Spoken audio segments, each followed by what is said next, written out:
ஆவியானவர் உன்னை என்ன செய்ய சொல்றாரோ அதை செய். எப்படி ஜெபிக்க சொல்றாரோ அப்படி ஜெபி. ஆவியில நிரம்பி உண்மையா தேவனை துதி.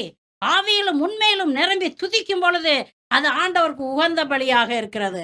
ஆண்டவருக்கு உகந்த பலி என்னென்ன பலி தெரியுமா? துதி பலி, நன்றி பலி, நொறுங்குண்ட இருதயம், கீழ்ப்படிதல். சொல்லுங்க பார்க்கலாம். துதி பலி, நன்றி பலி, நொறுங்குண்ட நொறுங்குண்ட இதயம். இருதயம். எதுக்கு நொறுங்குண்ட இருதயம்? எங்க வீட்டுக்காரு கேட்டாரு பாரு கேள்வி. கம்ப வச்சு குத்துறது மாதிரி இருந்துச்சு. கத்திய வச்சு கொடைஞ்சது மாதிரி இருந்துச்சு. இருதயம் உடைஞ்சு போச்சு. அதுக்கு இல்லைங்க, அப்படிப்பட்ட இருதயத்தை ஆண்டவர் விரும்பலங்க. எப்படிப்பட்ட இருதயம்? ஐயோ, நான் பாவம் செஞ்சுட்டேன், இனி நான் பாவம் செய்ய மாட்டேன். சிலுவையில என் தேவன் தொங்குறாருன்னு அது என் பாவம்.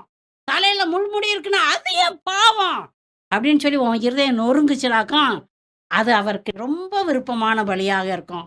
ஹல்லேலூயா. ஹல்லேலூயா.